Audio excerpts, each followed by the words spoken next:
Welcome back to Chess Dog. Today we have a game that is hot off the presses. This is Hans Niemann versus Vasily Ivanchuk. Now, Ivanchuk is in his 50s, but he's known as one of the most creative players to ever play the game. In fact, when you ask all the real top elite players who some of their favorite players are, they almost always name Ivanchuk. He plays different openings. He has lots of creative ideas. And this game in the Julius Baer Cup, which is a rapid game, 15 minutes for each side, 10-second increment, he goes up against Hans Niemann, and Ivanchuk has the white pieces, Niemann has the black pieces, and the outcome to this game is quite a surprise, and I think you'll enjoy the game. Ivanchuk begins with e4. Hans plays e5, knight f3, knight c6, bishop to b5. Ivanchuk plays the Spanish or Ruy Lopez opening, and Hans Niemann responds with knight to f6. a6, of course, is the absolute main line. But knight f6 is the Berlin defense, a very popular defense in chess over the last 25 years. And usually black plays this when they're okay with a draw. It's sort of an opening where black is playing in such a way that it makes it hard for white to generate activity. And the main line here is to castle and knight e4, and this leads into what is known as the Berlin endgame. But Ivanchuk does not do that. He plays d3. He's playing for a more complicated middle game structure. He doesn't want to just go into that Berlin endgame right away. Bishop to c5 was played by Hans Niemann, and now c3. Of course, the idea is to later expand in the center with d4. Castles and knight b to d2. You'll see that Hans Niemann is delaying the development of the d-pawn. He doesn't know what he wants to do with it just yet. Maybe play it to d5. We shall see. He plays rook to e8, defending the e5 pawn. Castles, and now he plays a6. And a very common move here is bishop to a4. And black can play b5. d5 is also playable. These are positions you see at top grandmaster level. But Ivanchuk takes the knight on c6. He takes with the d-pawn so he can free up his c8 bishop. And this structure is well known. It's sort of fixed. Obviously, white is going to do everything in their power to attack this e5 pawn, and black is going to try to take advantage of the two bishops. And that's sort of how these games tend to go. So Ivanchuk immediately takes aim at the e5 pawn, and Hans Niemann defends it with knight to d7. By the way, if you're enjoying these videos, be sure to like, subscribe, and hit the notification bell for future videos. And Ivanchuk plays rook to e1, giving strength to his own e4 pawn. And if the center were to open up, he'd be able to put pressure on e5. Now, because of the threat of d4 winning a tempo against the bishop at c5, Hans Niemann tucks the bishop back to f8. Again, very common ideas and thematic ideas. Nothing original has been played here yet. And here, Ivanchuk expands in the center with d4. Pawn takes, pawn takes. So basically, everything seems to revolve around this center. Ivanchuk wants to protect this center. He definitely doesn't want to lose a pawn. That would be a disaster. But he'd also rather not have to advance one of the pawns, at least not in a bad situation, because that would weaken the colors of the opposite square. So if the pawn goes to e5, then the light squares would be weakened.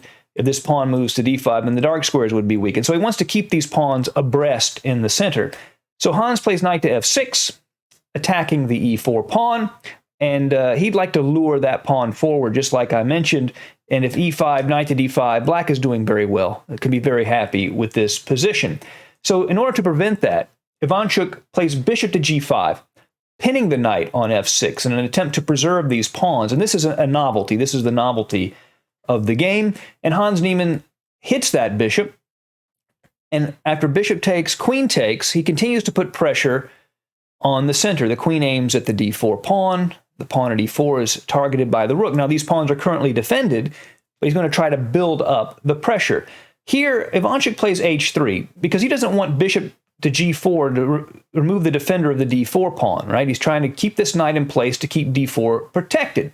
Another option was, say, queen to c2, and after bishop g4, he could have played this idea, knight c to e5, blocks the queen's access to d4, the rook's access to e4, and then hits this bishop at g4. That was a decent alternative. After h3, b6 was played. Now, the main move here is b5. Well, the computer recommendation, there's no main move. This is an original position.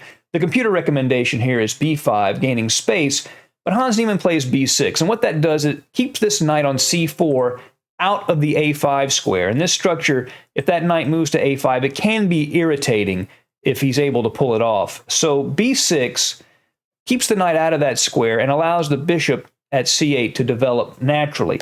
The queen goes to b3, so this rook at a1 can shift to d1 and aid in the defense of these pawns.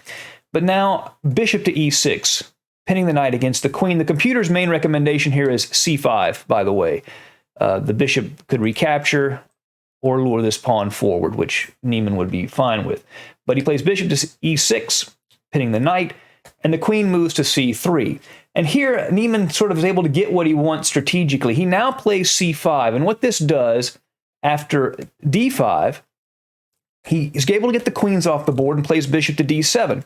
So he's got two tools that he can work with here. He's got the two bishops and a queenside pawn majority, 3 versus 2. So what he wants to do is use these bishops to help promote this queenside pawn majority forward. That's his main strategy here. And Ivanchuk really is going to try to stop that. It's not going to be easy. Here he had a decent move with knight f to e5, which targets that light squared bishop. He'd love to get one of those bishops off the board, but instead he plays a4 to slow down the expansion on the queen side, although it doesn't really do that. And what Hans Niemann does is he plays f6, so now a knight can't jump into e5 anymore. A strong idea. The knight goes back to d2 to help defend e4, and now b5. The majority on the queen side begins to move forward. Pawn takes, wants to just basically advance that pawn. And here Ivanchuk plays c4. And his idea is he's allowing Hans Niemann to get a protected passed pawn on b4, but he's hoping a knight blockade on b3 will be enough. But it's starting to look pretty rough for white here. King to f1, now c6 to put pressure on white's center, and knight to b3. The only problem with this move is that now e4 might fall, because rook takes is what happened, and now rook takes e4. So he gets that pawn. What Ivanchuk is hoping on is that this rook at a1 will penetrate and be active enough to cause Hans Niemann some problems. But Hans Niemann is also aiming at the c4 pawn at the moment. But he plays rook to a7, targeting Hans Niemann's light squared bishop. The bishop moves back to e8 because he wants to stay in contact with the c pawn. He doesn't want to allow white to just take it, obviously. And now knight f to d2. Ivanchuk hits the rook at e4 and defends the c4 pawn, and rook to e7, offering an exchange of rooks. Now, Ivanchuk can never allow this exchange. If he exchanges those rooks, a pure 2 bishops versus 2 knights endgame, this is just a walk. It's a very easy win. So he has to keep the rooks on to create complications. Rook goes to a8, pawn takes, and now these 2 pawns on the queen side are passed and connected. Very, very strong tools for Hans Niemann. Bishop to b5 check. The king moves to g1. He can't, obviously, the rook controls the e-file. c4, advancing the pawn with tempo against the knight at b3. Knight to d4, hits the bishop at b5, but rook to e1 check, king to h2, and now c3. Hans Niemann is not worried about this bishop at b5. If Ivanchuk were to take it, then he just takes that knight, and the queening is an inevitability. He'd have to give up material to stop it.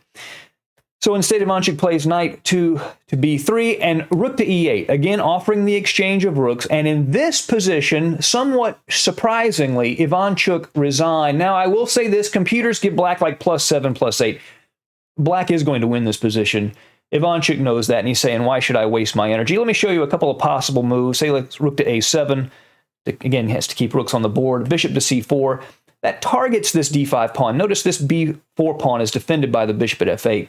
And after, say, rook to d7 to defend, he just chases the pawn, and Niemann would win another pawn, and it would clearly be over. An amazing performance against a legendary chess player. And if you want to see another great game, here's another game from Hans Niemann from this tournament. I think you'll enjoy this game very much. See you again soon at Chess Talk. Bye.